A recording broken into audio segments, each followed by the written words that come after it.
estimados alumnos, hoy vamos a ver principios de derecho del trabajo. ¿Qué podemos decir de derecho del trabajo? Bueno, recuerden lo que habíamos visto cuando hablamos de orden público laboral, que el trabajador y el empleador no tienen la misma igualdad económica. Por lo tanto,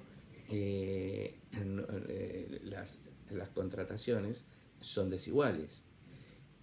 En este caso, precisamente por eso, es que el derecho del trabajo nace para poner cierta igualdad y compensar al trabajador esta pérdida económica que tiene con respecto al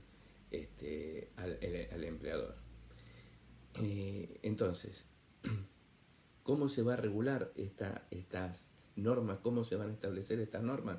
Bueno, en función de lo que denominamos los principios del derecho del trabajo. Estos principios lo que hacen es informar, instrumentar respecto del legislador cómo se debe desarrollar las normas para poder compensar al trabajador las desigualdades que existen en el derecho del trabajo. Y entonces hacer un equilibrio entre ambos contratantes. ¿Sí? Entonces, en definitiva, lo que hace el derecho del trabajo es proteger ¿a quién? Al trabajador. ¿Por qué? Porque es la parte más débil. El trabajador es la parte más débil en esta relación. Así como podemos decir que en el derecho civil el deudor es el más débil, en el derecho laboral, pese a que el trabajador es el acreedor, sigue siendo la parte más débil porque está expuesto a las condiciones que le pueden llegar a imponer el empleador. Entonces, la forma de compensar esta desigualdad es dándole protección al trabajador. Esta protección surge de lo que denominamos estos principios.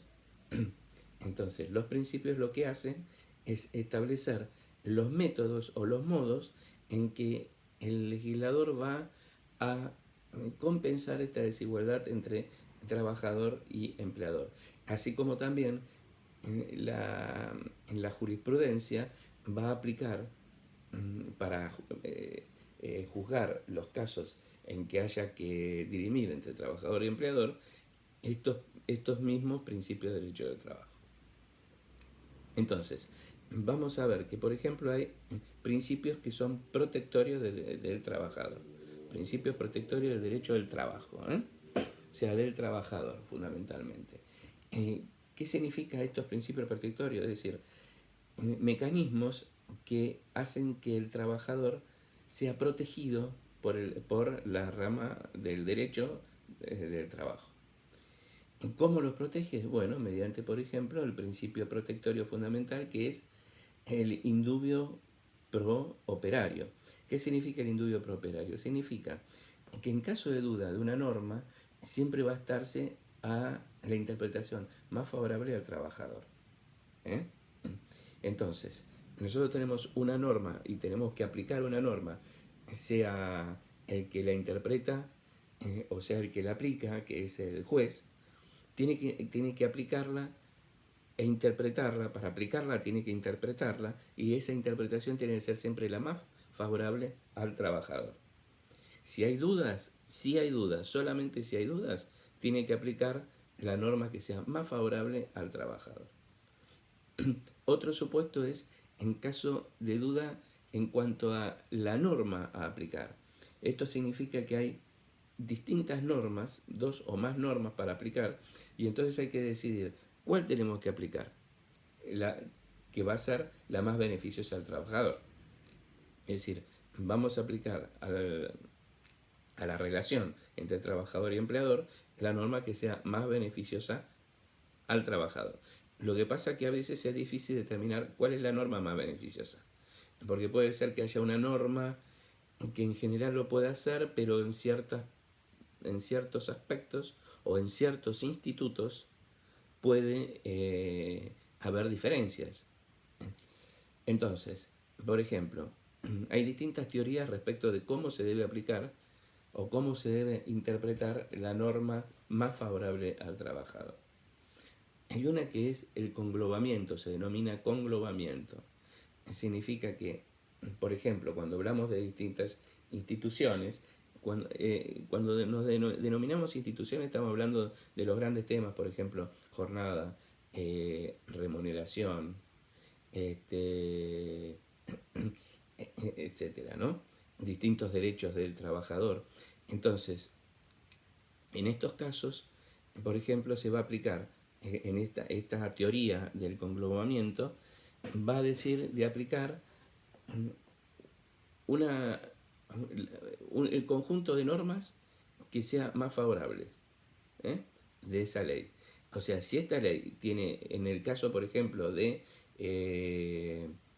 vacaciones, si hay una ley o un convenio colectivo que tenga en su esquema, contemple el instituto de las vacaciones más beneficioso para el trabajador, se aplicaría toda esa norma, toda esa ley, para todos los tipos, para todas las cuestiones. ¿Sí? Entonces, si hay un convenio que en respecto a las vacaciones, que es lo que nosotros necesitamos o tenemos que dilucidar, qué norma aplicamos, aplicaríamos toda la norma que contempla ese beneficioso para el trabajador que es de las vacaciones. Esta es la teoría del conglobamiento. La teoría de otras teorías que son el acumulación o acumulativo, es que de todo lo que nosotros tenemos que interpretar para realizar una sentencia o entregarle al trabajador lo que le corresponda, aplicaríamos las normas o los institutos de cada una de las normas. Es decir, si en este instituto es más favorable esta ley, aplicaríamos esta ley. Si en el de la remuneración sería más favorable este convenio. Y si en vacaciones sería más favorable esta otra ley, esta ley. Es decir, vamos sacando partes de distintas leyes para aplicar en cada una de las cosas esa ley. Crearíamos una ley, con lo cual sería medio dificultoso porque en realidad los jueces no estamos para crear normas, sino para aplicar normas, ¿no es cierto? Y ahí estaríamos creando una norma en donde meteríamos distintos institutos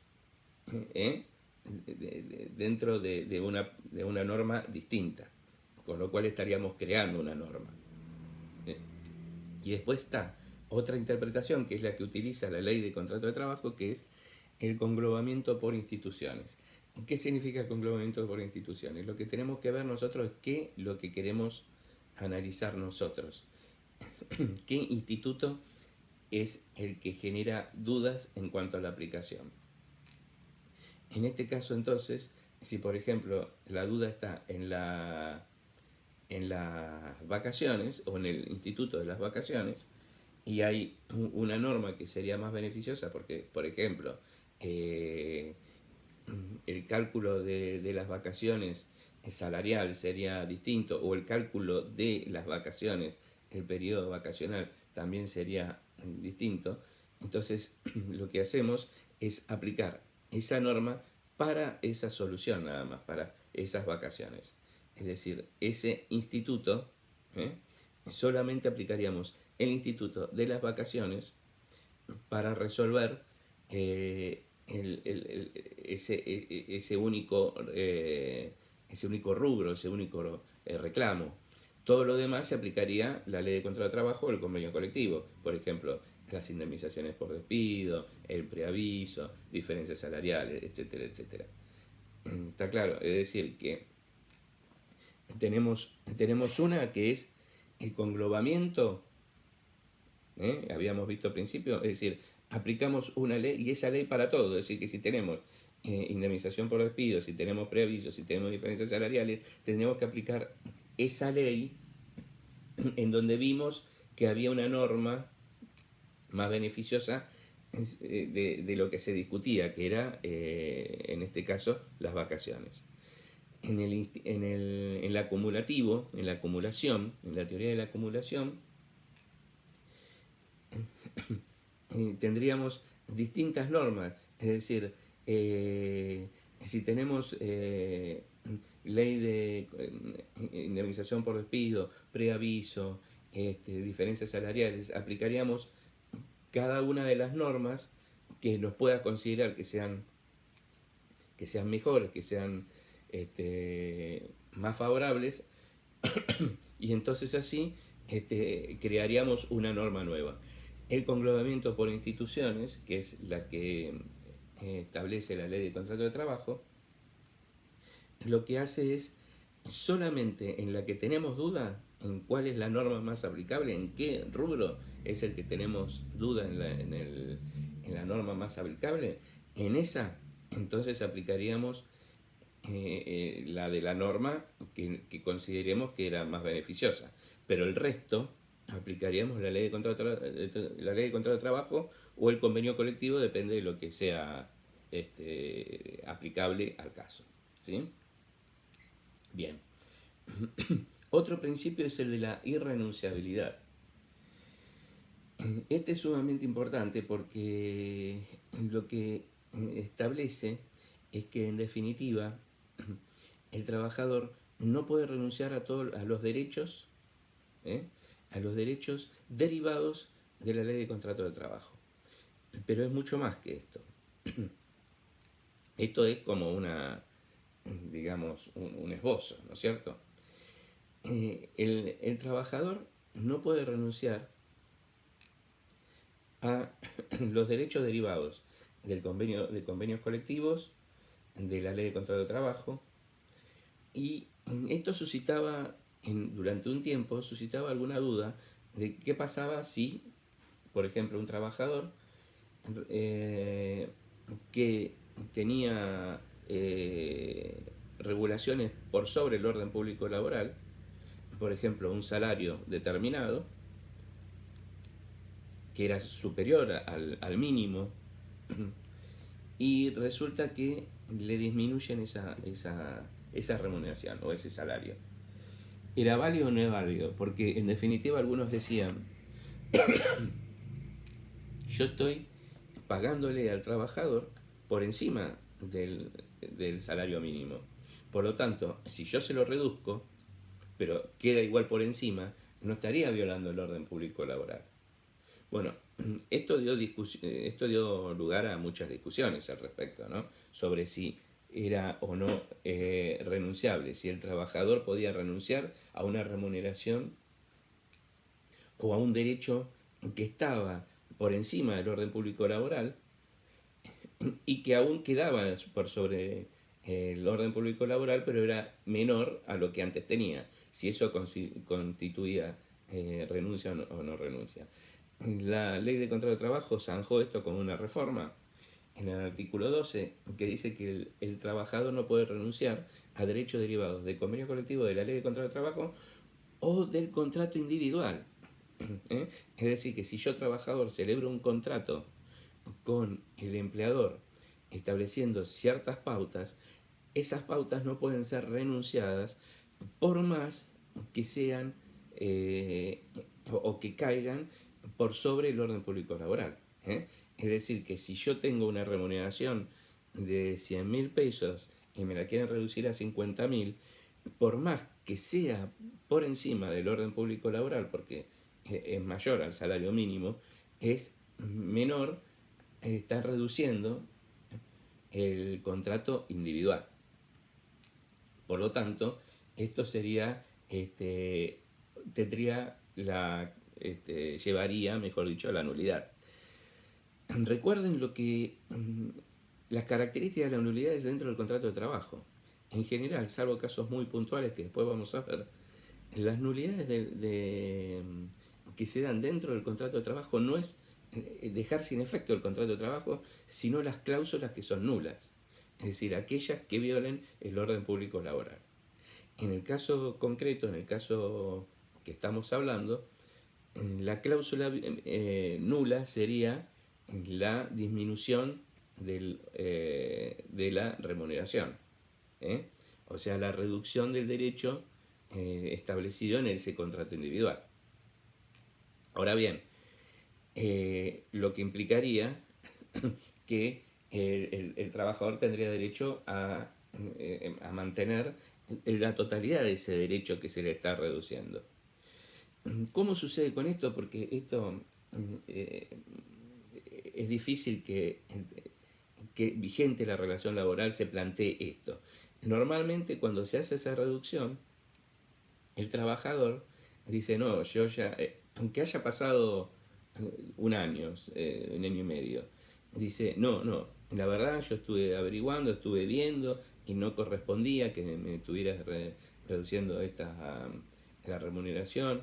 Entonces, ¿qué podría hacer el trabajador? Bueno, el trabajador en algún momento puede ser que se extinga este contrato de trabajo. Es decir, que el trabajador se considere despedido. Por la injuria, ¿cuál sería la injuria? Bueno, la disminución de esos elementos del contrato de trabajo que sería la remuneración.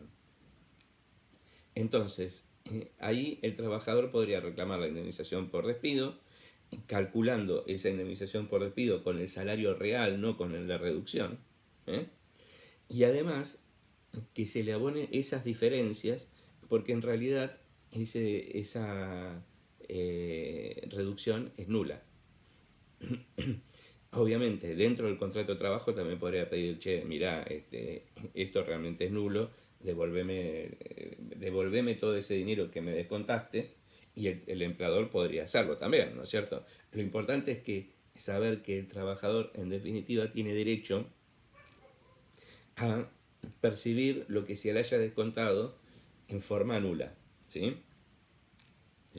Obviamente, no se le puede imponer al trabajador que permanezca en el contrato de trabajo, en el lugar de trabajo, durante todo el tiempo durante toda la vida.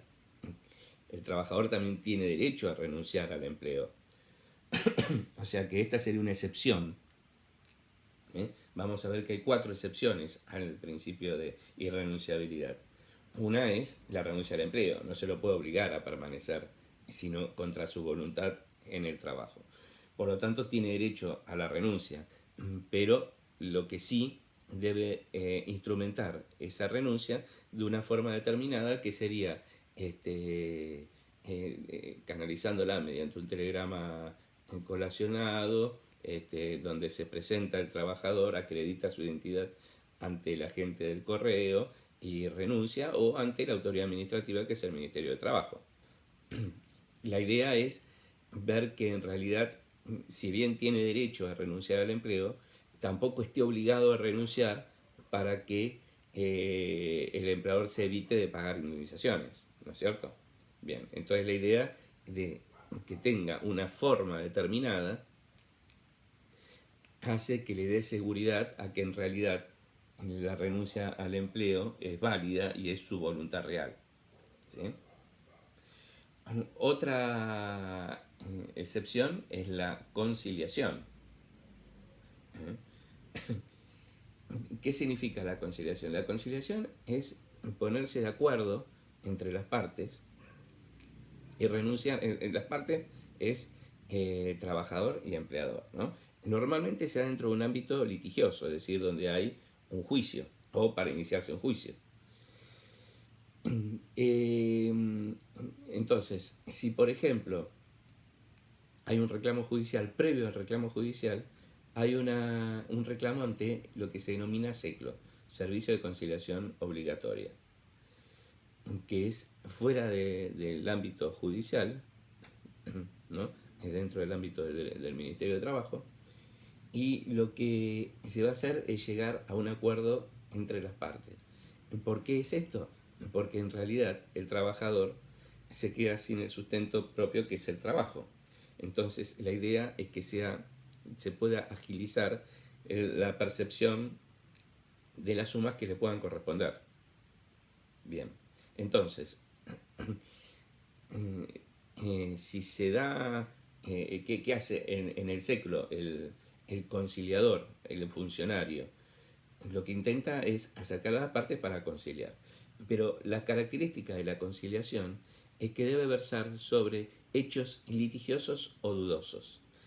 ¿Qué significa esto? Que si yo hago una demanda reclamando, sea en el SECLO, sea dentro del Poder Judicial, reclamando, por ejemplo, unas sumas, una indemnización por despido, porque me despidieron con causa por un hecho que no estaba aprobado, y me corresponde una indemnización determinada en función de un salario que también está discutido. Entonces, si todo está discutido, es decir, yo en la demanda pongo que tengo un salario de tanto, pero en la contestación de demanda, el empresario, el empleador, dice que era menor, que mi ingreso en el trabajo era menor también. Y me invoca un hecho por el cual se constituye una injuria, por ejemplo, un insulto a un superior o una desobediencia de una orden importante, lo que fuere. Entonces, todo eso es dudoso. ¿Por qué? Porque hay que probarlo. Hay que probar que yo cobraba esto, hay que probar que ingresé en tal fecha, y el otro tiene que probar que yo hice ese hecho injurioso. Entonces, ante esa duda, yo puedo conciliar. Conciliar significa decir, bueno, voy a dar una suma determinada. Si yo reclamo 100.000, ofrecen 70 y cerramos en 80, y bueno, no hay mucha diferencia. Entonces, como es un hecho litigioso, dudoso, es preferible que el trabajador se vaya con algo de plata y no que pueda llegar a perder, ¿no? Porque también lo tiene que probar el trabajador. Ahora, si el empresario o el empleador, cuando contesta demanda, reconoce todo lo que yo reclamé, reconoce que ingresé en tal fecha, reconoce que cobraba esa suma determinada, reconoce que el despido fue sin causa, por ejemplo, ahí no hay hechos litigiosos ni dudosos. Por lo tanto, no cabría lugar a una conciliación, sino simplemente a reclamar lo que en definitiva el empleador está reconociendo. ¿Sí? Entonces, siempre la conciliación va a ser válida en tanto en cuanto verse sobre hechos litigiosos o dudosos. ¿Sí? Otra excepción al principio de irrenunciabilidad es la prescripción, que esto lo vamos a ver también después cuando analicemos las distintas causales de despido. Pero en principio tienen que ver que, en general, la prescripción es cuando se pierde la acción para intentar el reclamo, pero no el derecho. Es decir, a mí me despiden dentro de el 10 de mayo del 2010, el 2018, por ejemplo, y tengo tiempo para iniciar una demanda hasta el 10 de mayo del 2020. Pasado eso, ya en principio estaría prescripta. ¿Qué significa esto? Yo puedo iniciar la demanda igual, pero el empleador, cuando contesta demanda, podría oponerme lo que se denomina excepción de prescripción. ¿Qué significa decir, no, ojo, esto estaba prescripto? Y entonces el juicio se termina. Pero ¿qué pasa? La prescripción no es de oficio, es decir, la tiene que invocar el empleador, ¿sí? La tiene que invocar el empleador. Por lo tanto, si no la invoca, y así pasaron 10 años, si no invocó esa prescripción, el reclamo es totalmente válido, ¿sí? Es decir, acá no es que se pierde el derecho, sino que en todo caso se podría perder el ejercicio de ese derecho si le invoca el demandado, que el demandado sería el empleador. ¿Está claro? Y otra excepción al principio de renunciabilidad es la caducidad, que se da en muy pocos supuestos. Acá sí, en la caducidad lo que se pierde es el derecho a reclamar. Por ejemplo, la caducidad para reclamar salarios por suspensión disciplinaria, por ejemplo. Hay un plazo de caducidad, normalmente los plazos de caducidad son breves, el de prescripción es 2 años, después vamos a ver cómo se cuentan.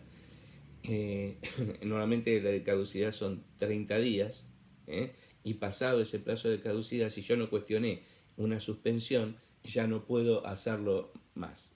Pierdo el derecho a hacerlo en lo sucesivo. ¿Sí? Otro principio es el de la condición más beneficiosa. Es decir, cuando yo en un contrato de trabajo, en una relación de trabajo, obtuve una condición determinada, un cargo determinado, una función determinada, y entonces eso la sigo manteniendo. Otro principio, también muy importante, es la continuidad del contrato de trabajo. Nunca se va a presumir que el contrato de trabajo se extinguió. ¿Eh? Siempre tiene que estar claro, concreto, que hay un despido o que hay una renuncia al trabajo. Pero no podemos presumir la ruptura de un contrato de trabajo. Es decir, si hay dudas, siempre vamos a estar por la subsistencia de ese contrato de trabajo. El principio de buena fe. El principio de buena fe es cómo debe actuar todo trabajador y todo empleador. No solo en la concertación, sino en el desarrollo y en la finalización del contrato. Siempre tiene que haber buena fe. Por eso es que vamos a ver que cuando hay un incumplimiento por parte de una de las partes, la otra debe intimar a que subsane ese incumplimiento. Si, por ejemplo, el trabajador faltó, el empleador tiene que intimarlo a que se comparezca a trabajar. Si el empleador no pagó la remuneración, el trabajador debe intimarlo a que pague la remuneración. Esto es en base del principio de buena fe, es decir, darle la oportunidad a la otra parte de suplir esa omisión que ha tenido en sus obligaciones. Entonces, tanto en el desenlace como el inicio, como en el desarrollo, siempre tiene que estar el deber de buena fe. Por eso, cuando en la clase pasada vimos la modalidad de contrato por temporada, dijimos que en la época de receso rigen los deberes de buena fe, es decir, no estar contra el empleador, no tener una actividad similar al empleador, no estar trabajando en una actividad o en una empresa competidora del empleador, ¿no? Aunque no haya continuidad del contrato de trabajo. Otro principio es el de la primacía de la realidad. La primacía de la realidad lo que dice es que lo que tenemos que estar es a lo que es y no a lo que está escrito, que es un poco lo que vimos cuando analizamos el contrato de trabajo, en que decíamos que no importaba su forma y su denominación. Es decir, si hay un contrato de trabajo, pero que está encubierta porque dice que es contrato de locación de servicio y es y en lugar de remuneración se dice que es honorarios, ese contrato es un contrato de trabajo. ¿Por qué? Porque lo que hay que estar es a lo que dice el contrato en sí, que uno presta tareas a favor de otra, bajo la dependencia de otra y a cambio de una remuneración. El hecho de que le cambien los nombres o las modalidades no significa necesariamente que sea otro contrato, sino que es un contrato de trabajo. ¿Y esto cómo lo vamos a deducir? Precisamente por el principio del derecho de la primacía de la realidad. Entonces el juez, cuando analice ese contrato de locación, supuesto contrato de locación que dice el empleador que es y el contrato de trabajo que dice el trabajador que es, tendrá que ir a la primacía de la realidad y no importarse si en el texto del contrato tiene un nombre distinto, sino cuál fue la verdadera relación que unió entre trabajador y empleador. Entonces así va a determinar si efectivamente hubo un contrato de trabajo o un contrato de otra índole y otra rama del derecho. Bueno, hasta acá más o menos es el tema del principio de derecho del trabajo y después seguiremos con fuentes de derecho del trabajo y deberes de derecho del trabajo. Deberes y obligaciones de empleador y trabajador. Bueno, hasta la próxima entonces.